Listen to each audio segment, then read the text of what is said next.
A família inteira viajou para Miami para passar o Réveillon, mas esconderam isso de mim e da minha esposa.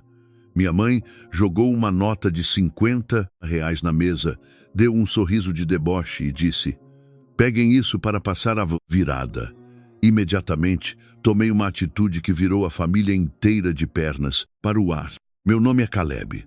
Se fosse há alguns anos, qualquer pessoa da minha família que falasse de mim sorriria com doçura, me chamando de o filho provedor, o filho que pensa em todos, o grande orgulho dos meus pais. Mas a vida é muito estranha. Quando você tem dinheiro no bolso, qualquer palavra soa quente e acolhedora. Mas, quando você cai, até o olhar daqueles que têm o seu sangue se torna tão frio quanto o vento cortante de uma noite de inverno. Na manhã do dia 28 de dezembro daquele ano, fiquei estático no meio da sala de estar da casa dos meus pais. Eu observava cada mala de rodinhas descendo a escada, fazendo um barulho oco. A família inteira estava vestida de forma impecável, como se fossem para um grande evento de gala. Minha mãe, Dona Zoraide, vestia um casaco de lã vermelho escuro novinho em folha, com um colar de pérolas brilhando no pescoço. Meu pai, seu Valdemar, usavam um blazer cinza e os cabelos muito bem penteados. Meu irmão mais velho, Elias, carregava 2 malas gigantescas.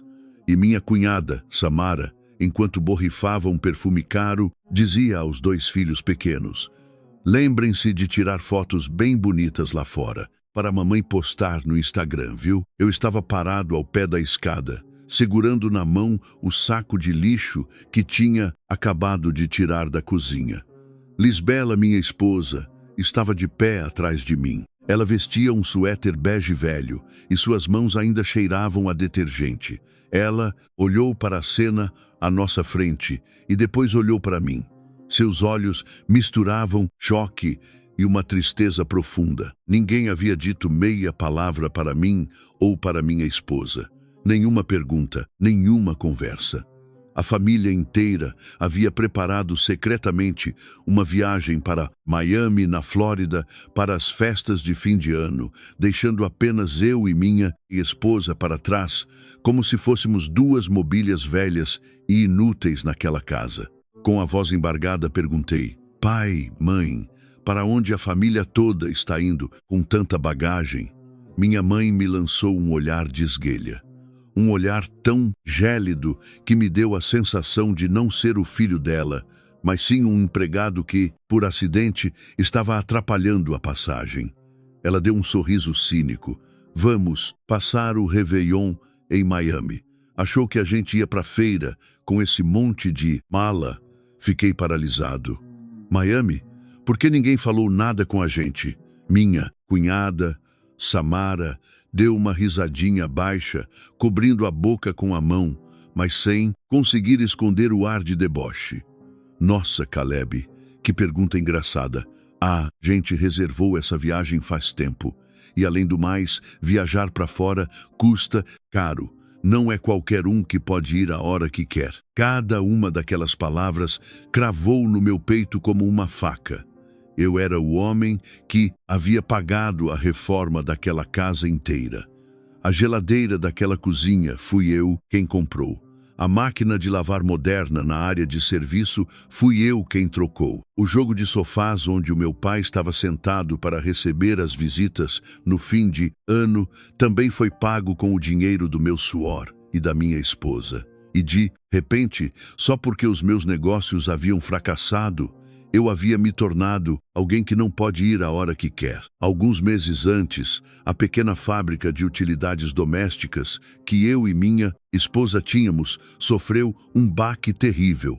Um grande parceiro comercial cancelou os pedidos, os estoques encalharam e o fluxo de caixa quebrou. Tive que vender minha caminhonete, paguei os salários dos operários, lutei até a exaustão. E, por fim, fui obrigado a fechar as portas temporariamente. Foi a minha própria mãe quem me ligou dizendo: "Venha morar com a gente um tempo, tem quarto sobrando. Somos família, na dificuldade a gente se acolhe." Eu acreditei, Lisbela também acreditou, embora no fundo ela tivesse receio de morar com a sogra. Mas, depois de voltarmos, eu entendi. Eles não me acolheram por amor. Eles me acolheram para ver se eu ainda conseguiria me reerguer para continuar sendo útil. Nos primeiros dias, minha mãe falava com doçura. Depois de alguns meses, vendo que minha situação não melhorava, o tom dela mudou completamente. Meu pai, que sempre foi de poucas palavras, passou a suspirar pesado toda vez que sentávamos à mesa para comer. Meu irmão Elias me tratava como seu carregador de estoque na loja de materiais de construção dele.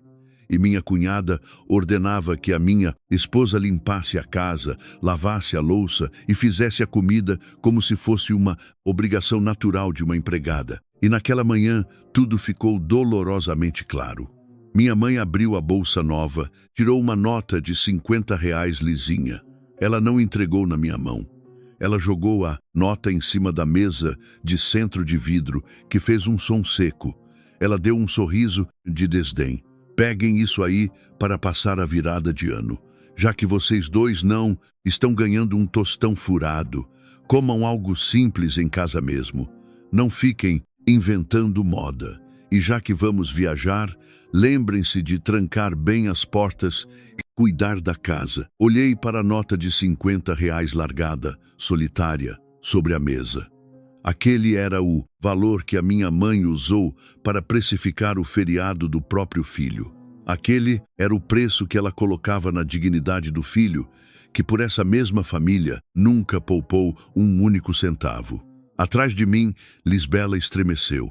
Ouvi o som dela puxando o ar bem fraquinho, como se estivesse tentando engolir as lágrimas. Virei-me para olhar para minha esposa. O rosto dela estava pálido, mas ela se mantinha de pé, de cabeça erguida. Foi exatamente naquele instante que eu percebi que não tinha mais o direito de ser fraco. As pessoas podiam me desprezar, mas eu não podia permitir que a minha mulher fosse pisoteada de novo. Meu pai estava parado perto da porta, evitando o meu olhar. Elias fingia checar algo no celular. Samara se abaixou para amarrar o cadarço do filho, mas o sorriso de deboche ainda estava no rosto dela. Ninguém disse uma palavra em nossa defesa, ninguém achou aquilo cruel. Talvez, aos olhos deles, eu e minha esposa fôssemos apenas um peso morto que merecia ser deixado para trás. Dei alguns passos e peguei a nota de R$ 50. Alisei as bordas do dinheiro e o dobrei em duas, depois em 4 partes. Minha mãe achou que eu tinha aceitado a humilhação. Levantou o queixo. Que bom que você entende o seu lugar. Homem, quando tá na pior, tem que engolir o orgulho. Eu não respondi. Apenas tirei o celular do bolso e disquei um número que estava salvo há muito tempo, mas que eu nunca tinha usado. Do outro lado da linha, atendeu um homem com uma voz grave, serena. Alô, Caleb? Olhei fixamente para a porta, por onde a minha família se preparava para sair rumo ao aeroporto, e disse pausadamente: Glauber, libera o fundo de reserva e os investimentos que estão com você. Hoje mesmo nós vamos recomeçar. Após aquela ligação, fiquei parado por muito tempo na sala silenciosa. Lá fora, o barulho das rodinhas das malas da família ia se distanciando, até sobrar apenas o cheiro forte do perfume da minha cunhada e a nota de R$ 50 gelada na palma da minha mão. As pessoas costumam dizer que o dinheiro não compra o amor da família, mas quando você atravessa um trecho longo o suficiente da vida, entende que o dinheiro, às vezes, é a única coisa capaz de revelar se esse amor era verdadeiro ou falso. Para que vocês entendam por que um filho como eu sentiu uma dor tão grande a ponto de decidir recomeçar a vida do zero, exatamente na manhã daquele feriado, preciso voltar no tempo, para os anos em que eu e minha esposa ainda éramos prósperos. Naquela época, eu e Lisbela tínhamos uma fábrica de utilidades domésticas e peças de plástico na periferia da cidade. Chamar de fábrica era até vaidade. No início, era só um galpão com teto de zinco de pouco mais de 100 metros quadrados. O verão era um forno, o inverno era cortante. Nós dois e mais, alguns operários fazíamos de tudo. Potes organizadores, escorredores, cabides, caixas térmicas e peças sob encomenda. Os primeiros dias foram muito sofridos. Tinha vezes que, para entregar um pedido urgente, eu ficava nas injetoras até às 2 da manhã, enquanto Lisbela sentava para colar etiquetas e fazer o controle de qualidade até os olhos ficarem vermelhos. Ela era formada em contabilidade, mas depois que veio trabalhar comigo na fábrica, aprendeu a fazer de tudo. De manhã, cuidava do livro-caixa, à tarde, embalava mercadorias e à noite sentava comigo para calcular o custo da matéria-prima. Teve uma vez que eu disse: "Amor, por que você não vai trabalhar num escritório com ar-condicionado? Aqui é muito pesado." Lisbela apenas sorriu. Quando o casal passa dificuldade e cada um corre para um lado, deixa de ser uma família. Deus ajuda quem trabalha duro, e os céus realmente nos ajudaram. Alguns anos depois, nossa fábrica começou a ter clientes fixos. Os pedidos que antes iam para lojinhas pequenas passaram a abastecer redes atacadistas de utilidades do lar. Todo mês, tirando as despesas, nos sobrava um bom valor. Não chegávamos a ser milionários de ostentar carrões de luxo, mas o suficiente para pagar nosso apartamento financiado, comprar um carro utilitário, pagar os salários dos funcionários sempre em dia e ainda sobrar um bom dinheiro para ajudar nossas famílias. Eu era o filho mais novo. Como meu irmão mais velho morava perto dos meus pais, eu achava que, já que meus negócios iam bem, eu tinha que carregar a maior parte das responsabilidades financeiras. Pensar assim não era um erro. O erro foi eu ter carregado tanto nas costas que as pessoas esqueceram que aquilo era um ato de amor voluntário e não uma obrigação. A casa dos meus pais era muito velha na época. A cozinha era encardida, as paredes descascavam e a geladeira velha fazia um barulho de trator. Num domingo de Dia dos Pais, vendo minha mãe suando para acender o fogão antigo no meio daquele calor, fiquei com muita pena. Conversei com Lisbela e decidimos reformar tudo para eles. Em pouco mais de um mês, troquei todos os armários da cozinha, coloquei piso de porcelanato, comprei uma geladeira nova em folha, uma máquina de lavar lava e seca, instalei 2 ares condicionados potentes e ainda troquei o jogo de sofá da sala. Gastei dezenas de milhares de reais, mas não me arrependi de um centavo. No dia em que os móveis novos chegaram, minha mãe andava pela sala passando a mão na madeira envernizada do sofá, sorrindo de orelha a orelha. Ela dizia para as vizinhas: "Esse é o meu Caleb. Ele não é de falar muito, mas sabe cuidar dos pais. Ter um filho assim enche a gente de orgulho na velhice." Meu pai sentou no sofá novo e balançou a cabeça. Ele ganha dinheiro e não esquece dos velhos. Isso que é ter um filho abençoado. Ouvir aquelas palavras, naquela época, aquecia meu coração. Eu não queria que ninguém me pagasse de volta.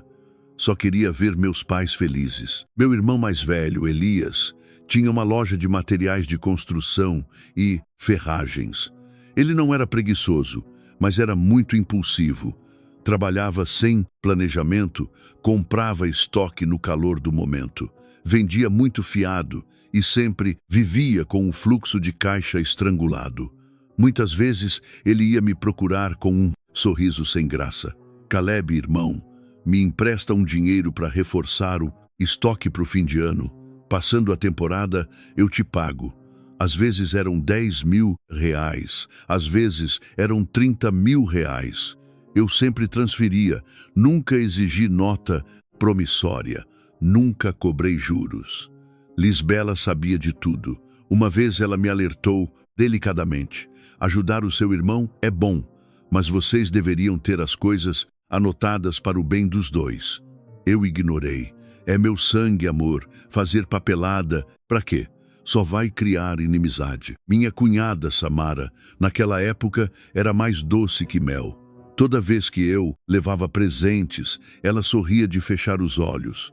Nossa, o Caleb é o melhor da família. Com a ajuda dele, a gente respira aliviado. Em todo fim de ano, ela mandava uma listinha antecipada de presentes para os 2 filhos dela. Um carrinho de controle remoto caro, um tablet novinho, roupas de grife infantil. Eu comprava tudo, não por vaidade, mas porque eu amava meus sobrinhos de verdade e tinha pena do aperto financeiro do meu irmão. Todo fim de ano, eu dava aos meus pais um valor muito maior do que o Elias podia dar. Nos anos bons, cheguei a dar uma bolada alta para minha mãe renovar o guarda-roupa, comprar exames particulares, viajar.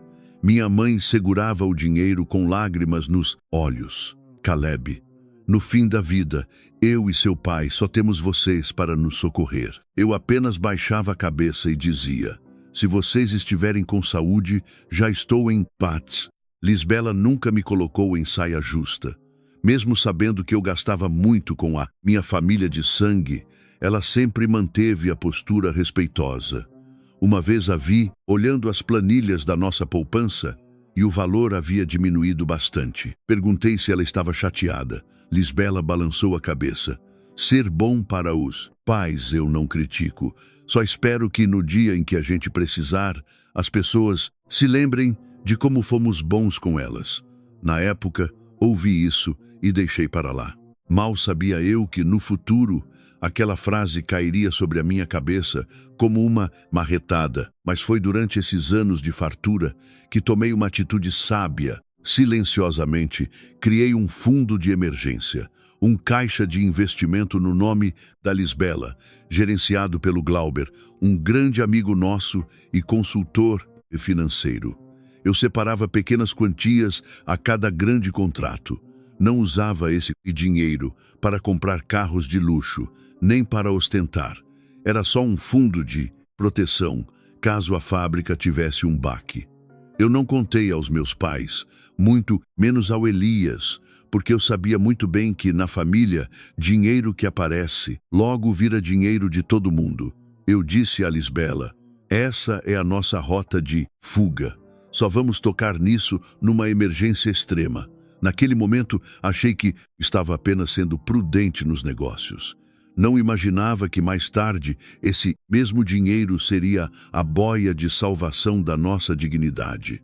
Porque as pessoas que me chamavam de orgulho da família e que sempre elogiavam minha generosidade, bastou que eu caísse para virarem as costas, agindo como se tudo o que fiz nunca tivesse existido. A ruína chegou numa tarde de fechamento de trimestre. Eu havia acabado de voltar da fábrica, com o cheiro de plástico quente e papelão impregnado nas roupas. O celular começou a apitar com notificações de e-mail sem parar. Achei que fossem novos pedidos, mas quando abri o e-mail, senti como se uma mão gigante esmagasse meu pescoço. Nosso maior cliente, uma rede atacadista, enviou um comunicado cancelando todos os contratos. A justificativa era fria e direta. O mercado consumidor havia retraído bruscamente, as redes estavam cortando estoques. Todos os pedidos dos próximos 3 meses estavam suspensos por tempo indeterminado. Eu lia aquelas linhas e a minha visão ficava turva. No galpão da fábrica, milhares de produtos já produzidos estavam empilhados até o teto. As matérias-primas que eu tinha acabado de comprar estavam pagas. O dinheiro estava preso ali. E os operários esperavam o pagamento no final do mês. O cancelamento de um contrato daquele tamanho não era apenas perder uma venda. Era como explodir a ponte que sustentava toda a operação. Sentei numa cadeira de plástico na porta da fábrica, olhando para os funcionários trabalhando, sentindo um nó amargo na garganta. Naquela noite, eu e Lisbela ficamos no nosso pequeno escritório até quase a madrugada, recalculando cada número. Na mesa, boletos de matéria-prima, folha de pagamento, aluguel do galpão, contas de luz, fretes. Quanto mais somávamos, mais o rosto de Lisbela perdia a cor. Ela disse baixinho: se a gente não fechar nenhum pedido grande esse mês, não vamos ter como girar. Eu sabia perfeitamente, mas como homem da casa, não podia desmoronar na frente da minha esposa. Nos dias seguintes, corri feito um louco a todos os cantos tentando desovar o estoque. Diminuí o preço, liguei para antigos contatos, até aceitei vender quase a preço de custo. Mas o mercado estava diferente. As pessoas estavam segurando dinheiro e os lojistas tinham medo de encalhar mercadoria. Pessoas que antes se diziam minhas amigas do peito, que pegavam mercadoria só de eu mandar um áudio, agora fugiam. Um dizia que estava ocupado, outro dizia que ia analisar a planilha e sumia. Comecei a sentir na pele o frio que faz no mundo dos negócios. Um frio silencioso, mas que congela os ossos. Sem saída, tive que vender a minha caminhonete, que já me acompanhava há anos. Foi o carro que usei para entregar mercadorias, levar meus pais para exames médicos, levar a família toda para passear no interior. No dia em que entreguei a chave para o comprador, passei a mão no volante com o coração pesado. Lisbela me olhou com os olhos vermelhos, mas forçou um sorriso. Carro, a gente compra, outro depois. O importante é você não deixar a sua alma quebrar. Aquela frase me fez virar o rosto, com medo de que ela visse as minhas lágrimas. Enxuguei a fábrica. Devolvi o galpão anexo, vendi parte do maquinário ocioso. Mas a única coisa que eu me recusei a atrasar foi o salário dos trabalhadores. Eu não queria que as pessoas que suaram a camisa por mim durante anos fossem para casa de mãos vazias na pior hora. Alguns funcionários mais antigos, sabendo da situação, ofereceram para receber atrasado. Eu balancei a cabeça. Não, o suor de vocês tem que ser pago com dignidade.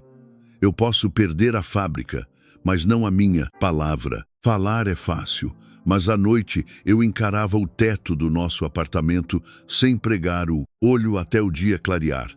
Quando vi que não dava para segurar mais o sangramento financeiro, parei a produção.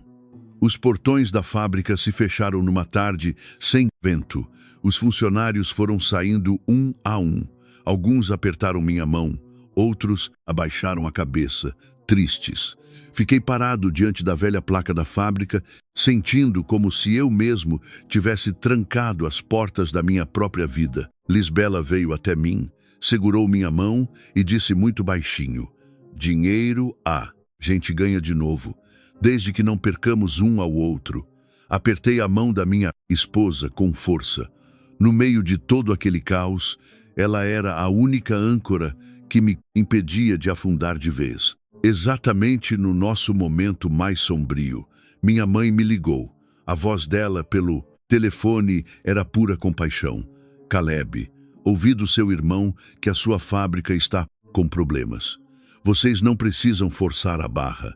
Tenho quarto de hóspedes aqui em casa. Venham para cá uns tempos. A gente é família. Na dificuldade a gente se ajuda. Ao ouvir aquilo, meus olhos arderam. Depois de dias sendo rejeitado por parceiros comerciais, depois de tantas noites calculando centavos, até enlouquecer, as palavras da minha mãe pareceram um bote salva-vidas no meio de um rio violento. Contei para Lisbela. Ela ficou em silêncio por um momento e disse: eu não tenho medo de passar aperto, só tenho medo de morar junto e começarem os atritos. Como a gente está por baixo agora, qualquer coisinha vai ser difícil de engolir. Eu descartei logo a ideia. A mãe chamou a gente porque ama a gente. Meus pais são meus pais. Vamos para lá provisoriamente. Quando as coisas melhorarem, a gente sai. Lisbela olhou para mim por um longo tempo e finalmente assentiu. Ela não acreditava totalmente na situação, mas confiava em mim. No dia da mudança, levamos apenas algumas caixas com roupas, documentos, objetos pessoais. Minha mãe estava na porta, super sorridente. Que bom que vieram. A casa fica mais alegre com gente dentro. Meu pai acenou com a cabeça, mandou eu descansar uns dias para recuperar as forças. Eu estava genuinamente emocionado. Achei que, afinal de contas, a família era o único lugar para onde a gente podia voltar. Mas nem todo mundo nos olhava com os mesmos olhos. Samara, minha cunhada, estava na escada, de braços cruzados, olhando para as nossas caixas velhas. O canto da boca dela se ergueu e ela soltou uma frase meio rindo, meio destilando veneno. Olha só, trouxeram pouca coisa. Assim é bom. Visita não toma muito espaço, né? Lisbela abaixou o rosto, fingindo não escutar. E eu, na minha ingenuidade, achei que a minha cunhada apenas tivesse sido indelicada. Meu irmão Elias me deu um tapinha nas costas e riu. Vem pra cá que é bom. Irmão, tô precisando de alguém para me ajudar lá na loja de materiais de construção. Quando tiver à toa, passa lá e me dá uma força no estoque. Pelo menos você mexe o corpo e não fica pensando em besteira. Sorri sem graça. Beleza. Ajudo no que for preciso. Naquele momento, não vi maldade nenhuma. Eu estava morando de favor na casa dos meus pais. Ajudar meu irmão mais velho na loja me parecia a coisa mais natural do mundo. Foi assim que, a partir do dia seguinte, eu passava mais tempo no depósito do Elias do que em casa.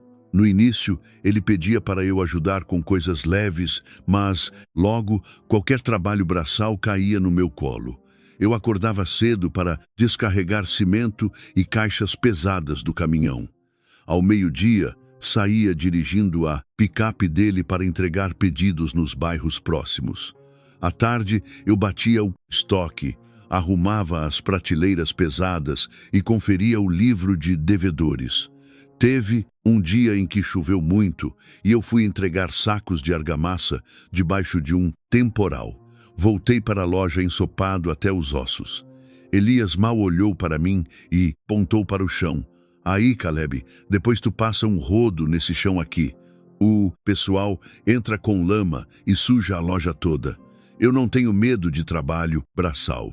Já passei mais de 16 horas por dia dentro da minha fábrica. Esse esforço físico não me assustava. O que doía era a atitude. Eu o ajudava como irmão, mas ele me dava ordens como se eu fosse um capacho que trabalhava de graça. Certa vez, conferindo os cadernos de fiado dele, notei muitos créditos atrasados. Além disso, algumas mercadorias haviam entrado sem nota e sem código, um prato cheio para sumir dinheiro. Esperei não ter nenhum cliente e o alertei. Elias, dá uma olhada nesses fiados. Tem que cobrar.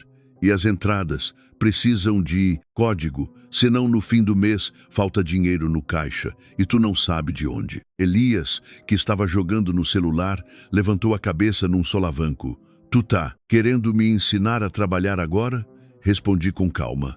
Só estou te dando uma dica. Lá na fábrica, eu já perdi dinheiro no começo por não controlar isso de perto. Ele deu uma risada de desprezo, engrossando a voz. Gerenciou tão bem a fábrica que faliu, né? Cuida da sua própria vida. A minha loja não precisa de conselho de quem não tem um puto no bolso. Alguns clientes na loja se viraram para me olhar. Senti meu rosto queimar de humilhação. Não discuti. Apenas baixei a cabeça e fui carregar as últimas caixas lá para o fundo do depósito. Mas dentro do meu peito, algo havia se rompido profundamente. Em casa, a situação da Lisbela não era melhor do que a minha.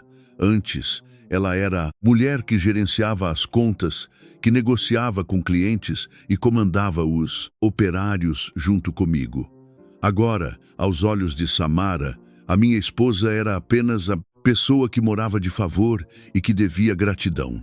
Samara frequentemente mandava a Lisbela lavar a louça, limpar a escada, cozinhar para todos nós e lavar as roupas. Um dia, Lisbela estava com uma febre baixa. Mesmo assim, Samara deixou um cesto pesado de roupa suja na porta do nosso quarto e falou: Lisbela, bota isso na máquina para mim? Eu não entendo os botões dessa máquina nova. Como você fica em casa o dia inteiro, não deve estar muito ocupada. Lisbela não reclamou comigo na hora. Ela engolia tudo com uma resiliência gigante. Mas eu via as mãos da minha esposa ressecadas e ásperas por causa do detergente. Via a camisa dela molhada de suor depois de fazer almoço para quase 10 pessoas todos os dias. E a via passar pomada nas costas todas as noites em silêncio. Uma vez, cheguei perto da cozinha e ouvi a voz da Samara destilando veneno num tom de piada. Nossa, antigamente como patroa de fábrica, ela devia viver mandando nos outros, né? Agora nem arear uma panela direito, sabe? É quando a pessoa perde o trono que a gente vê quem é quem de verdade. Fiquei parado na porta da cozinha, apertando os punhos com fúria. Lisbela apenas respondeu, de cabeça baixa, se eu não fiz direito, eu faço de novo, Samara. A voz dela era tão baixa, tão cheia de submissão e humilhação, que me quebrou por dentro. Naquela noite, deitamos no nosso quarto. Virei para ela. Amor, vamos alugar uma kitnet e sair daqui. Pode ser apertado, mas eu aguento qualquer coisa. Só não aguento te ver sendo tratada feito lixo. Lisbela me olhou. Os olhos estavam vermelhos, mas a expressão dela era racional. O pouco dinheiro que temos em espécie a gente precisa segurar para você tentar girar um novo negócio. Se a gente sair e gastar com aluguel e calção agora, perdemos o fôlego de vez. Eu consigo aguentar mais um tempo. A capacidade dela de engolir a dor por nossa família me fez sentir amor e desespero ao mesmo tempo. Mas minha mãe, percebendo que não tínhamos para onde ir tão cedo, começou a pisar no acelerador. Numa tarde, quando voltei da loja do meu irmão, ela estava sentada na sala de estar, com Elias e Samara de cada lado. Ela foi direta, ao ponto. Caleb, o pai e eu acolhemos vocês aqui para vocês terem um respiro financeiro. Mas nós estamos velhos, não dá para ficar sustentando marmanjo o resto da vida. Você precisa ver o que vai fazer. Ficar aqui enrolando e encostado na gente é um desperdício da bondade que fizemos. Eu olhei para ela e a minha garganta travou de tanta amargura. Bondade? Eu estava trabalhando feito um burro de carga na loja do Elias de graça. A Lisbela tinha virado a escrava da casa deles, lavando, varrendo, suportando chacotas. Onde estava o encostado? E de repente tudo isso se tornou um crime na boca dela. A última gota d'água caiu na hora do jantar, poucos dias depois. Havia peixe, frito, sopa e um prato de carne na mesa. A família inteira estava comendo. Samara pousou os talheres, me olhou com uma cara de falsa preocupação e disparou. Caleb, falando sério agora. Quando é que vocês acham que vão sair dessa piora? Ou vocês estão pensando em se instalar aqui para sempre? Eu tô perguntando para saber como organizar o quarto das crianças. Elias deu uma risada de canto de boca e logo apoiou a esposa. É isso aí. Não vai achando que, porque no passado você deu uns móveis velhos para casa. Agora você tem o direito de morar aqui eternamente. As coisas ficam velhas, mas as bocas para comer só aumentam. Eu paralisei. Na minha frente estava a mesa de jantar que eu comprei com meu dinheiro. Atrás do Elias estava a geladeira imensa que eu comprei para minha mãe. Na parede, o ar-condicionado que eu paguei e instalei. E mesmo assim, depois de apenas uma queda na minha vida, todos os meus anos de amor filial tinham sido rebaixados a uns móveis velhos. Coloquei os talheres na mesa, olhei um por um no rosto. Ninguém achou a atitude do meu irmão absurda. Ninguém o repreendeu. A partir daquele maldito jantar, eu entendi a realidade com uma clareza avassaladora. Eles não me acolheram porque me amavam. Eles abriram as portas para eu e minha esposa entrarmos apenas para assistir ao nosso enterro e nos sugar até a última gota de serventia. E quando perceberam que a minha recuperação não seria imediata, nos tornamos o lixo que precisava ser descartado. Depois daquele jantar, aprendi a ficar calado, mas não aquele silêncio submisso de quem se rende. Era o silêncio de quem entendeu exatamente quem era quem e apenas aguardava o momento certo. Continuei ajudando Elias na loja dele. Carregava cimento, entregava os pedidos, anotava as planilhas. Lisbela continuava na cozinha da minha mãe, cozinhando, lavando, varrendo o chão. Só que a partir dali, algo mudou na nossa dinâmica de casal. Toda noite, quando nos trancávamos no nosso quartinho, não soltávamos mais aqueles suspiros de tristeza. Nós começamos a sussurrar nossos próprios planos e a traçar nosso próprio mapa de fuga. Conforme o fim de ano ia chegando, a atmosfera na casa começou a ficar estranha. Minha mãe de repente estava eufórica. Toda hora eu a via na frente do espelho provando roupas. Ora um casaco elegante, ora um lenço brilhante. Meu pai, que sempre foi um poço de economia, apareceu de cabelo cortado e tingido, tirando os fios brancos. O Elias não largava o celular, sussurrando no corredor, mas sempre com a cara transbordando de alegria. E a Samara recebia pacotes de entrega na porta todo santo dia. Era roupa de inverno da moda, tênis de marca, maquiagens e bolsas de viagem. Uma vez perguntei à minha mãe: "Mãe, a gente vai fazer alguma coisa especial no fim do ano? Tô vendo que todo mundo tá comprando bastante roupa nova." Ela estava dobrando um lenço e travou na hora. Fez uma cara de quem disfarça mal e disse, indiferente: "Não tem nada não. Eu e o seu pai estamos pensando em ir pro interior passar uns dias na casa dos seus tios, rezar no cemitério. Faz tempo que não vamos lá." Elias, que estava perto, logo entrou na mentira. "E eu vou rodar para ir buscar umas mercadorias que vão sobrar nos atacadistas. Fim de ano, o preço fica apertado, não dá para ficar parado." E Samara, abrindo mais uma caixa de hidratantes, soltou sua lorota: "E eu vou levar os meninos para a casa da minha mãe na capital. Feriado é assim, cada um vai para o seu canto. Vocês dois fiquem por aqui, tomem conta da casa pra gente, já tá de bom tamanho." Aquela frase de "fiquem por aqui e tomem conta da casa" foi dita de uma forma tão leviana, mas soou como um tapa na minha cara. Olhei para a Lisbela, que estava do outro lado da sala dobrando panos de prato. Ela não falou nada, mas seus ombros deram uma leve caída. Eu sabia que ela também percebia que havia uma mentira gigantesca pairando no ar. Todo mundo na casa falava de um rumo diferente, mas toda vez que o assunto envolvia nós dois, os olhos deles desviavam rapidamente. Fiquei mais atento. Comecei a observar de perto. À noite, Samara trancava a porta do quarto dela e ficava no telefone horas a fio. Uma vez, passei no corredor e ouvi trechos como casa de câmbio, mala despachada, passaporte. Quando os meus passos estalaram na madeira do chão, o volume da conversa dentro do quarto abaixou subitamente. Elias começou a pedir balança de bagagem emprestada para o vizinho da frente, e minha mãe vivia me lembrando de verificar os cadeados do portão, limpar as calhas e testar o alarme, como se estivesse preparando a casa para ficar abandonada e não apenas com moradores no interior. Eu já desconfiava, mas não tinha como provar. E naquela casa, se você fizesse uma acusação sem provas, seria taxado de invejoso, louco ou ingrato, intrometido.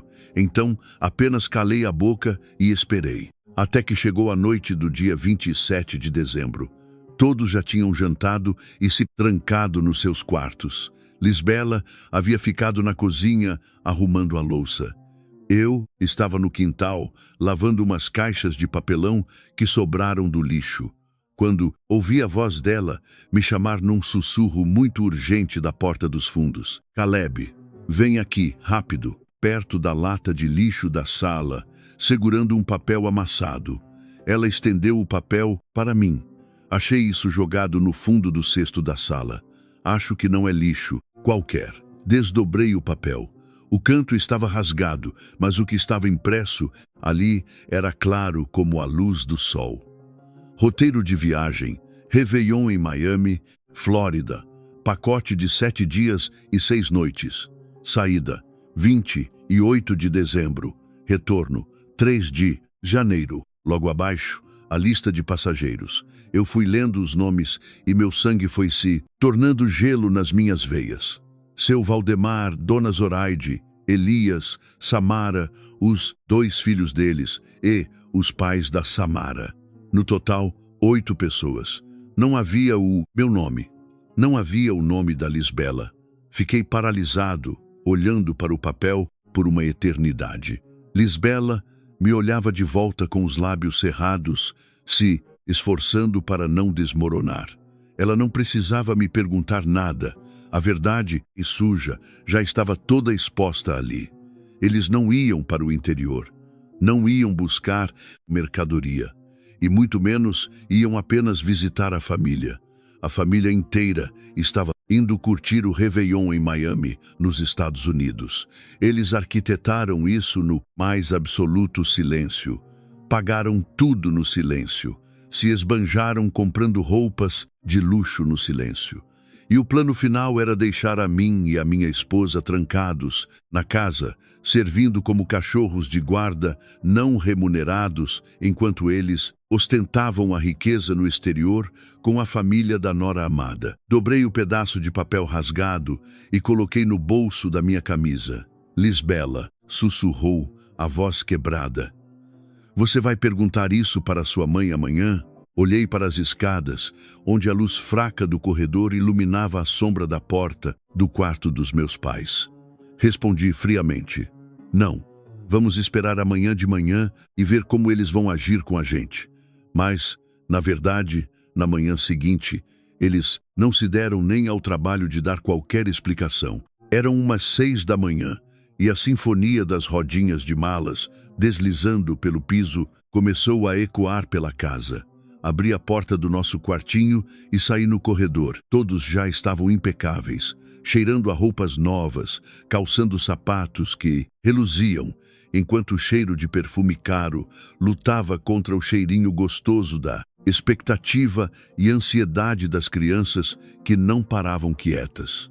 Quando a minha mãe me viu de pé ali na sala, ela não ficou nem um pouco sem graça. Ela olhou para mim de cima a baixo e se abaixou para fechar o zíper de uma malinha de mão. Perguntei calmamente: mãe, a senhora vai visitar o interior no túmulo do avô? Com passaporte e esse monte de malas de viagem, o ar da casa ficou pesado. Samara virou o rosto com brutalidade e me fuzilou com os olhos. Elias ficou pálido por um segundo e depois fez uma cara amarrada. Dona Zoraide percebeu que a máscara tinha caído e imediatamente deu uma risada de pura arrogância. Já que você viu, não tem por que esconder. A família vai para Miami passar o ano novo. Eu não falei com vocês para não gerar inveja nem tristeza. Vocês dois estão na pior, devendo até as calças. Se eu convidasse, seria um peso para todo mundo. Antes que eu pudesse falar qualquer coisa, minha mãe abriu a bolsa, sacou aquela nota lisa de R$ 50 que eu descrevi no início e jogou na mesa de vidro com violência, fazendo aquele estalo cruel. Peguem isso para passar a virada de ano. Já que não ganham um tostão furado, fiquem em casa e não inventem moda de pobre. Lisbela, que estava nas minhas costas, empalideceu e tremeu. Samara levantou a gola do seu sobretudo e riu com puro desdém. Essa viagem é só para quem tem sucesso, né? Levar gente azarada que faliu empresa na viagem ia dar um azar enorme para a gente dar a virada de ano lá na Flórida. Olhei para o meu pai. Ele evitou o meu olhar e andou em direção à rua. Olhei para o meu irmão. Ele não aguentou meu contato visual e olhou para o teto. Olhei para minha mãe e para minha cunhada, que destilavam o mais puro deboche no meu sofrimento. E, estranhamente, eu não me desesperei. A minha fúria não subiu a cabeça.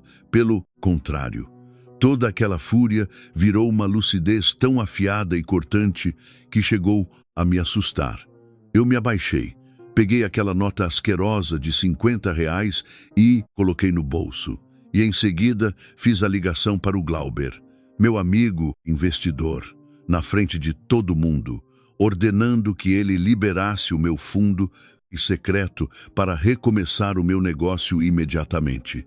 Eu percebi a cara do Elias ao ouvir que eu estava acionando um fundo de investimentos e agendando locação de imóvel no mesmo momento, mas ele achou que eu estivesse blefando e foi embora com a família para o aeroporto. Quando a porta bateu, trancando a casa, o estrondo pareceu selar a tampa de um caixão. O barulho das malas sumiu lá fora. Dentro da casa, só ficou eu, Lisbela, o cheiro enjoativo do perfume da minha cunhada e aquela nota de R$ 50 que estava no meu bolso, tão gelada quanto a morte. Fui até a porta da frente e girei a chave na fechadura. Não era para guardar a casa para eles, mas sim para trancar aquela vida onde a minha bondade e minha tolerância foram estupradas e tratadas como fraqueza. Lisbela continuava parada no centro da sala de estar. Ela estava com os olhos marejados, mas, incrivelmente, não chorava. Ela olhou para mim profundamente e perguntou de forma tão suave e intensa: "Você vai mesmo parar de abaixar a cabeça?" Tirei a nota de R$ 50 do bolso e a depositei no aparador da sala, bem na frente das fotos dos meus avós, que ficavam ali enfeitando a casa. Olhei para os retratos e me virei para a minha esposa. Não vou abaixar mais. A partir de hoje, nós vamos viver apenas por nós mesmos. Lisbela mordeu os lábios, como se aquela fosse a exata sentença que ela desejava escutar de mim há meses. Ela não perguntou mais nada. Foi até o nosso quartinho de hóspedes, arrastou nossas velhas malas do fundo do guarda-roupa e começou a jogar nossas coisas lá dentro. Eram as mesmas malas velhas que nós usamos por anos quando íamos visitar clientes e fazer entregas em cidades vizinhas. Aquelas mesmas rodinhas surradas estavam agora preparadas para nos tirar da humilhação, longe de onde nós acreditamos estar a nossa família. Imediatamente liguei para um amigo que tinha uma pequena frota de carretos. "Opa, meu parceiro, precisando de um frete para hoje." "Tem como?" Ele atendeu assustado. "Caleb, frete dia 28 de dezembro? Que correria é essa, irmão?" Fui direto. "É urgente. Quanto mais dá rápido, melhor." Eu e Lisbela guardamos tudo. Embalamos roupas, nossos documentos pessoais, os cadernos de anotações antigas, nosso notebook, um conjunto de facas de cozinha que Lisbela ganhara de casamento, e só. Não toquei em um móvel sequer daquela casa. Não tirei uma cadeira do lugar, muito menos aqueles equipamentos que eu paguei. A geladeira colossal, a máquina de lavar, os ares condicionados, o jogo de sofás. Não levei nada disso. Lisbela olhou os cômodos e sussurrou: "Essas e coisas aí." Foi tudo o suor do seu bolso. Balancei a cabeça, com um sorriso, o gelado. "Eles ficam com as tralhas, e a gente sai daqui levando nossa dignidade de volta." Isso basta. Claro, é muito fácil falar isso da boca para fora. Quando eu passei a mão pela última vez pelo encosto do sofá novinho, onde a minha mãe sentava para fofocar com as vizinhas se orgulhando de mim, o meu peito deu um soco. Na mesma sala onde ela me insultava, ela agora jogou R$ 50 me chamando de gente azarada e pobre. As facas mais afiadas não são as feitas de aço, mas sim as palavras que cortam os laços que a gente julgava inquebráveis. Antes de fechar a porta definitivamente, peguei uma caneta e um pedaço de papel em branco. Escrevi uma carta curta. Não fiz chororô, não lamentei, não implorei amor. Escrevi com frieza: "Pai e mãe, eu e a Lisbela fomos embora. A partir de hoje, não assumirei mais a dívida de ninguém desta casa. Não cobrirei os prejuízos do Elias e muito menos carregarei a obrigação de servir vocês como lixo. Sou grato pela vida que me deram e sempre cumprirei minha obrigação básica de filho, ajudando apenas na velhice essencial de vocês. Mas como casal, nós nunca mais aceitaremos ser tratados como indigentes rejeitados por nossa própria família. Dobrei o papel, coloquei dentro de um envelope e deixei em cima da mesa de vidro da sala de jantar, exatamente onde a minha mãe jogou a nota de R$ 50 no meu rosto horas antes. O caminhão de carreto buzinou no portão lá pelas 8 da manhã. O motorista desceu, viu os pouquinhos caixotes e malas e perguntou com espanto: "Poxa, Caleb, a casa nova de vocês só tem essa meia dúzia de coisas." Uma viagem no fim de ano? Dei uma risada triste, amarga. Essa meia dúzia de coisas já é o suficiente para recomeçar a minha vida de verdade. Colocamos tudo na caçamba e subimos na cabine do caminhãozinho. Quando ele virou a esquina, vi Lisbela, olhando pelo retrovisor para aquela casa amaldiçoada. Eu sabia que, para ela, a tristeza não era por estar perdendo uma mansão e indo para o relento, mas sim por ter doado o coração para uma família que enxergava o amor dela como obrigação e lixo. Nós nos mudamos para um pequeno galpão abandonado na periferia. Ele servia apenas como nosso depósito de lixo plástico anos atrás, e ainda era meu. Fica no final de uma estrada de chão, com o teto de telha de amianto super baixo, o chão batido de concreto esburacado, cheio de mato crescendo na frente. Quando abrimos a porta enferrujada, uma nuvem colossal de poeira sufocante invadiu o ar. Lisbela tossiu forte com a poeira, olhou para o galpão decrépito, limpou o rosto, suado, e soltou uma gargalhada no meio do nada. "Nossa nova mansão é essa aqui, né?" Olhei para o pátio imundo, para as prateleiras de ferro enferrujadas e sorri também. Ainda não é a nossa mansão, mas é o buraco onde a gente vai arrumar fôlego para levantar. Perto do almoço, o Glauber chegou lá com o carro dele. Meu amigo fiel que cuidou das finanças obscuras por anos.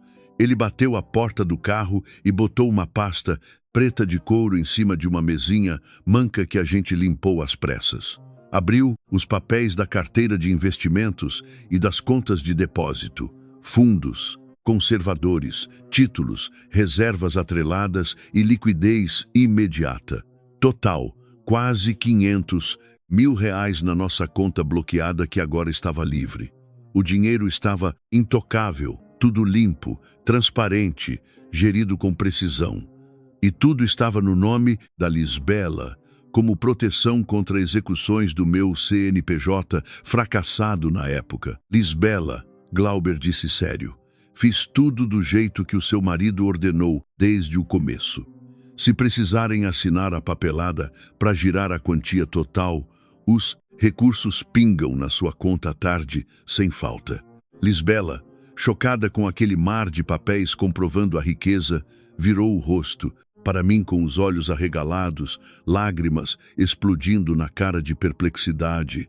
"Caleb, você escondeu isso de mim todo esse tempo?" Segurei firme as duas mãos dela e falei devagar: "Eu nunca escondi porque desconfiasse de você.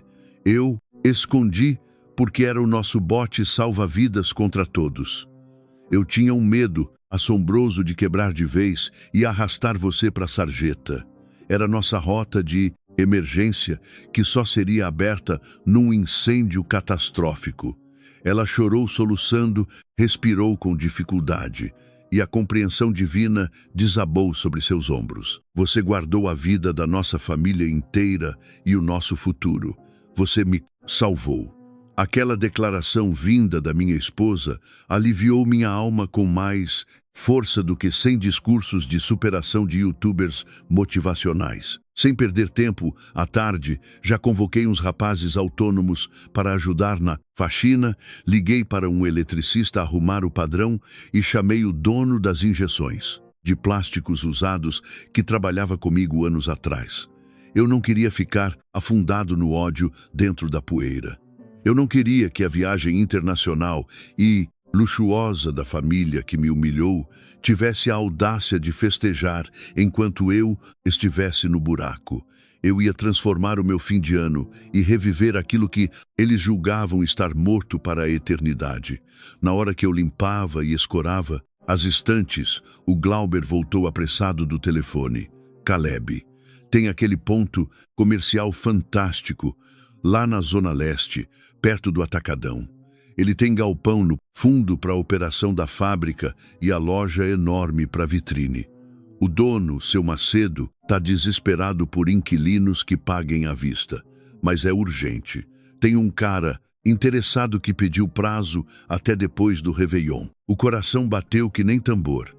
A localização daquele ponto, num calçadão movimentado e colado a depósitos logísticos, era o lugar dos sonhos, o verdadeiro Eldorado para qualquer fábrica de utilidades se conectar direto no varejão e no atacado sem custo de frete.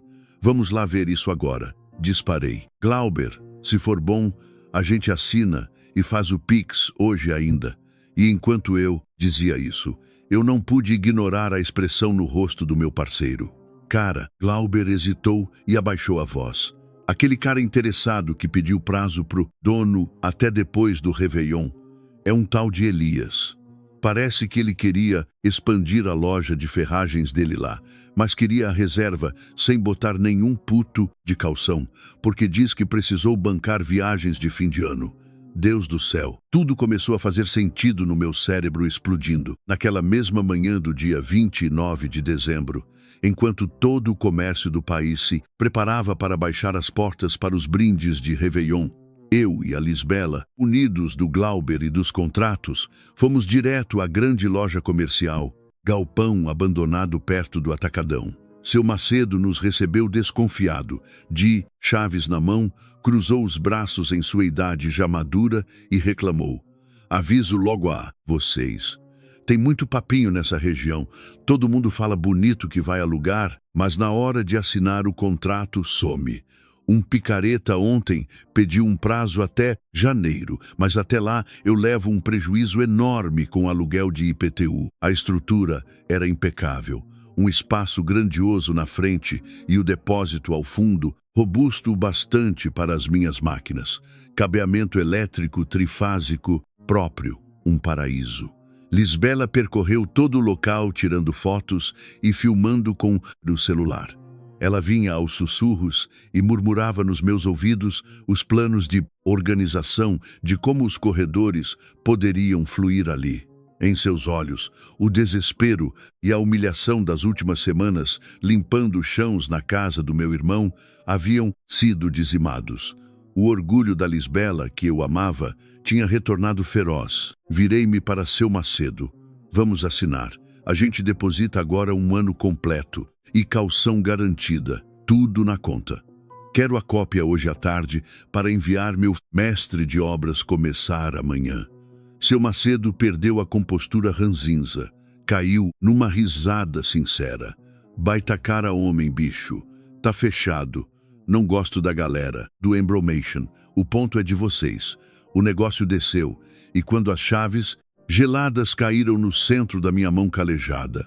Juro a vocês, essa chave abriu muito mais do que os portões de aço. Abriu a porta das esperanças mortas na minha humilhação familiar. Logo à tardinha, contratamos a galera pesada, pintores trabalhando dobrado, e a placa gigantesca iluminada no letreiro ia subindo na fachada. Eu ordenei, Lisbela e Caleb Utilidades, fábrica atacado. O nome dela, o da minha esposa, guerreira em letreiros imensos em primeiro lugar, brilhando em cor e poder. Por que meu nome ali antes do teu? Lisbela perguntou, chorando e vendo o telão amarelo sendo erguido, os olhos vertendo orgulho absoluto na poeira. Abracei ela com toda a força pelas costas e sussurrei. Porque quando eu desci para o abismo, sem porão, você esteve na vanguarda, limpando minha sujeira e enfrentando quem me zombava. Quando a vitória chegar aos píncaros das luzes de volta, teu nome iluminará o meu em primeiro lugar como gratidão. Mas a explosão mesmo veio na virada do dia seguinte, enquanto a minha família se banqueteava lá fora, com um dinheiro que não vinha de trabalho honesto nenhum. Pelas redes sociais, dava para acompanhar cada passo da ostentação deles.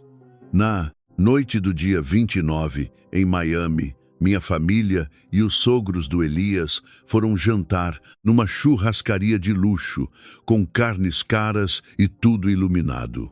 Samara publicou uma dezena de fotos, taça de drink na mão, os pratos bem enquadrados e escreveu na legenda: "Feliz Ano Novo para quem é de verdade. Começando o ano novo com gente de sucesso, deixando a poeira do fracasso para trás.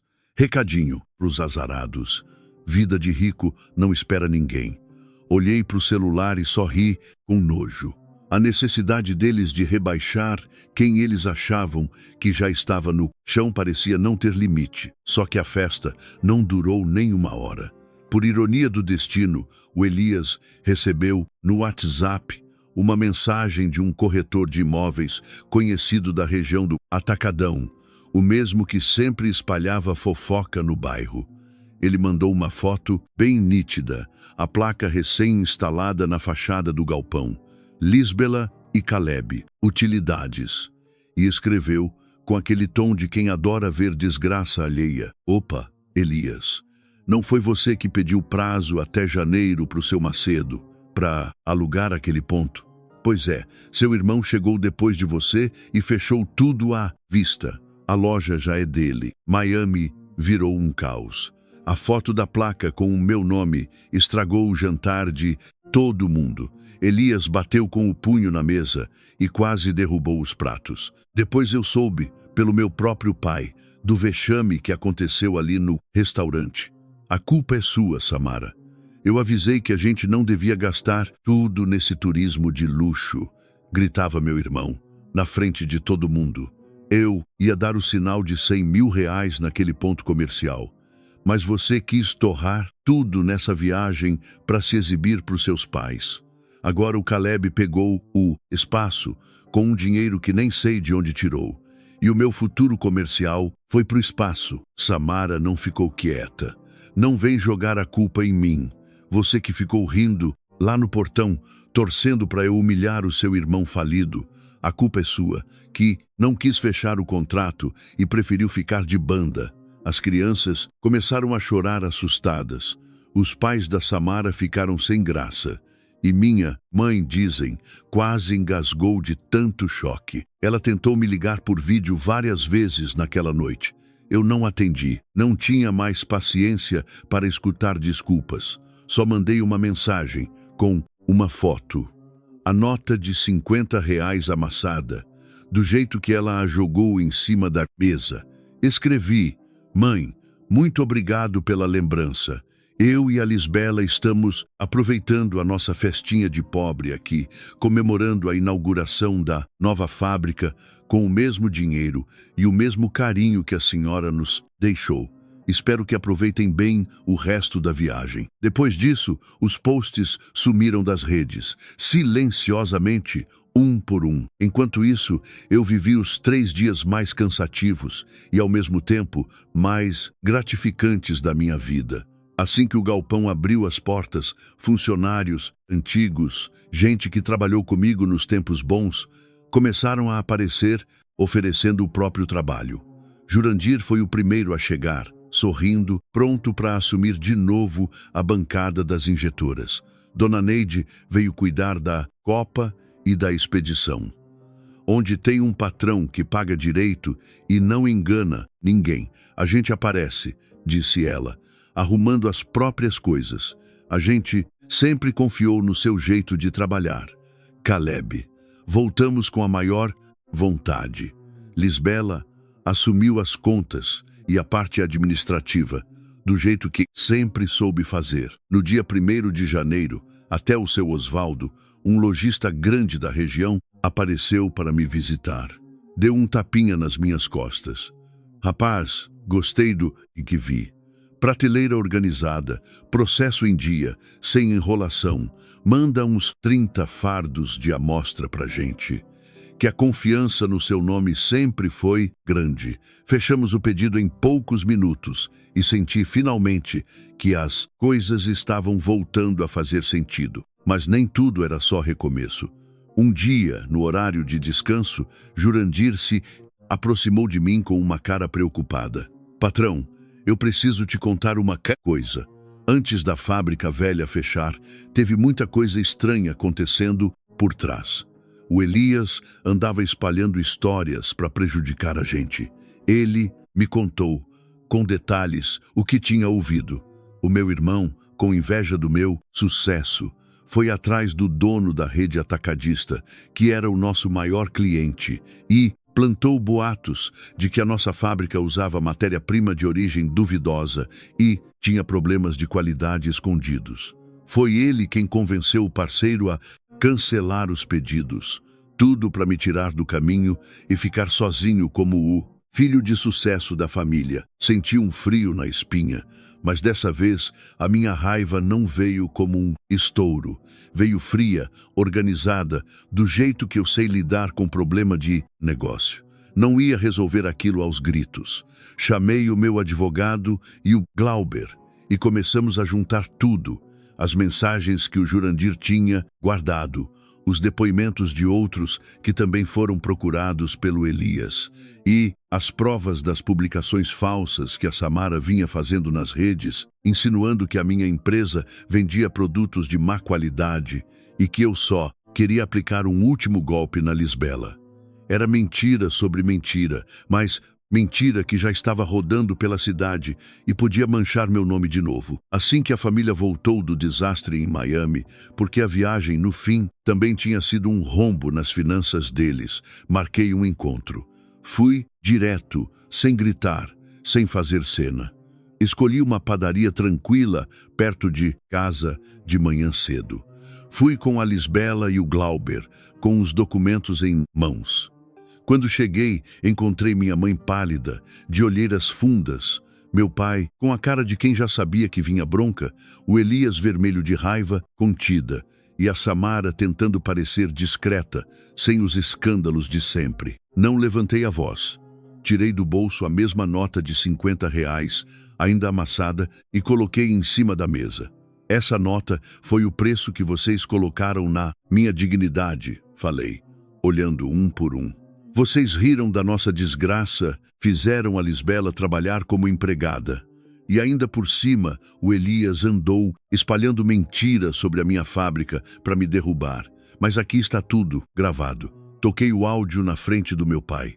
Ouvimos, em silêncio, o Elias confirmando para um conhecido que tinha inventado histórias sobre a qualidade dos meus produtos só para afastar o cliente e me deixar sem chão. Meu pai ficou branco, segurou o Elias pelo braço, com raiva de verdade estampada no rosto. Você fez isso com o seu próprio irmão?